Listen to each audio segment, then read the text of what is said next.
विपक्षी दलों का आरोप है कि सरकार ने कुछ ऐसी स्कीम लाई है जिसमें लाड़की बहन योजना लुभाना एक तरीके का वादा किया है। इस पर आप जनता को कैसे डील करेंगे? नहीं, विपक्ष के लोगों ने इतने साल राज करने के बाद उनकी योजना लाए, जरा उन्होंने वो तो बताना चाहिए। पुराना रिकॉर्ड छोड़ो, 2009 से लेकर तो 2014 तक का उनकी सरकार थी। बीच में 2.5 साल उद्धव ठाकरे के नेतृत्व में सरकार थी, और एक भी प्रोजेक्ट, एक भी ऐसी योजना तुम बताओ कि जो ये उन्होंने जनता के हित में लाया होगा, एक आधा प्रोजेक्ट लाया होगा। जो कभी काम ही नहीं करते वही ज्यादा बड़बड़ करते हैं। और इसलिए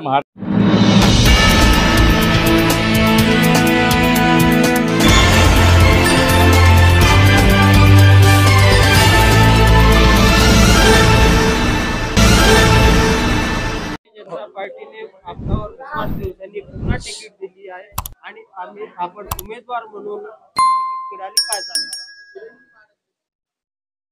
आमच्या नेतृत्वाने चौथ्यांदा पूर्व नागपूरमधून विधानसभेची उमेदवारी दिली आहे।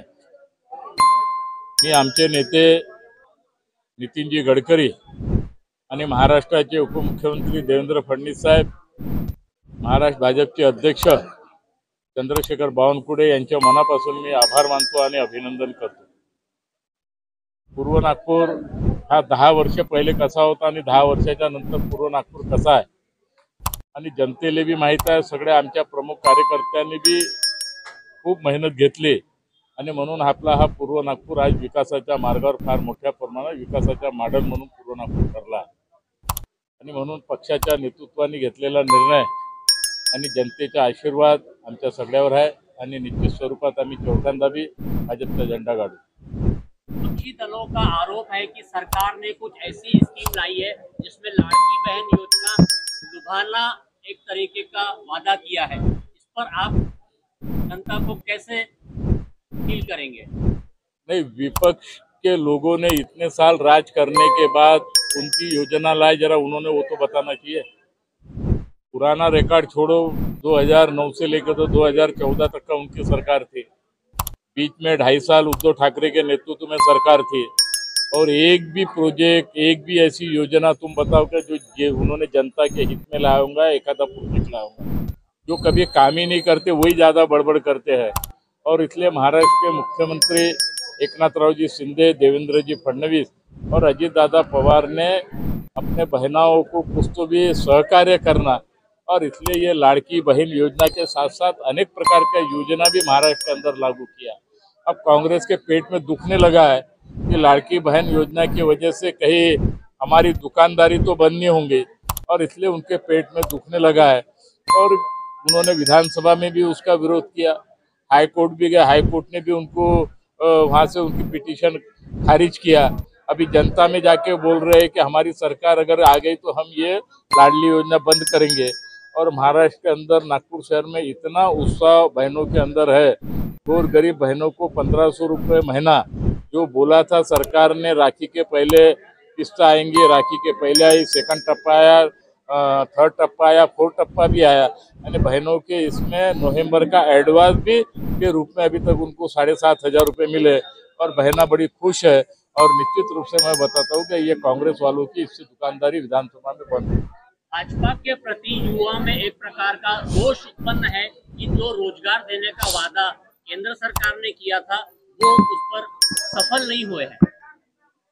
आपने देखा होगा कि 2014 में केंद्र में मोदी जी की सरकार आई, और राज्य के अंदर देवेंद्र फडणवीस जी के नेतृत्व में सरकार आने के बाद केंद्र और राज्य ने इतने बड़े पैमाने पर प्रोजेक्ट किए, इतने बड़े पैमाने पर गडकरी साहब के माध्यम से पूरे देश के अंदर रस्तों का जाल बिछा।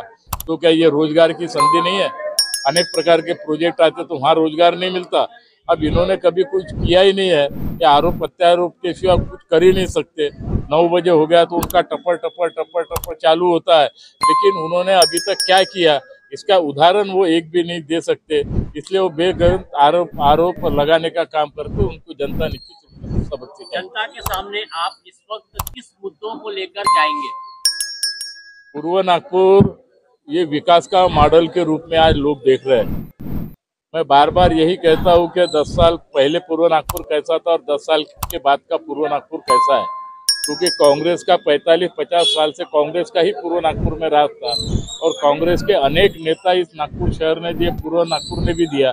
25 साल आमदार थे, कैबिनेट मंत्री के रूप में 13-14 साल उन्होंने बिताए, लेकिन पूर्व नागपुर को उन्होंने अंधकार में छोड़ा था। और इसलिए कांग्रेस की यह परंपरा है कि मत लो, सत्ता हासिल करो, लेकिन विकास के काम में वो जीरो रहती। और इसीलिए हम लोगों ने जो लगातार, क्योंकि 14 से लेकर 19 तक का और ये हमारे 2 साल, 7 साल के अंदर नागपुर शहर का भी चित्र बदला है और पूर्व नागपुर का भी विकास के माध्यम से चित्र बदला है। जब हम 7 साल में बदल सकते तो उन्होंने 50 साल में क्या किया वो तो उन्होंने बताना चाहिए। पुराना छोड़ो, लेकिन इन 2.5 सालों के अंदर उद्धव ठाकरे की सरकार रहते हुए नागपुर में और भी मंत्री थे, उन्होंने एखादा प्रोजेक्ट, एखादा काम तो उन्होंने बताना चाहिए। और इसलिए हम विकास के मुद्दे पर ही हम चुनाव लड़ेंगे। वो कौनते मुद्दे पर लड़ेंगे उसको मुझे मालूम नहीं। उनका काम ही आश्वासन देना, ठोकना मारना, लबाड़गिरी करना, ये उनका धंधा ही है। लेकिन हम विकास के रूप में हम काम करते हैं और पूर्व नागपुर ये विकास का मॉडल ठहरा हुआ है। वो नागपुर में एक महिला ने परिवर्तन यात्रा निकाली है, तो उसमें आपको कुछ नुकसान पहुंचेगा? कि परिवर्तन यात्रा निकालते समय वो क्या करने वाले हैं, कुछ तो उनके पास विजन होना, कुछ तो डेवलपमेंट का विजन होना। बड़े बड़े कटआउट लगाना, बड़े बड़े पोस्टर लगाना, पूर्व नागपुर बदलना है, तो क्या हमने जो ब्रिज बना उसके ऊपर क्या वो मार्बल लगाने वाले, हमने जो सीमेंट के रोड बना उसके क्या वो कोटा लगाने वाले? उन्होंने कुछ तो भी अपना विजन तो रखना चाहिए। उनके नेता, जिन नेताओं के भरोसे वो राजकारण करते, उन नेताओं ने तो 25 साल पूर्व नागपुर को धोखा दिया। तो वो क्या, उनकी यात्रा हुई, हम उनका स्वागत करते हैं, लेकिन विकास का विजन उनके पास क्या है वो उन्होंने सामने रखना चाहिए।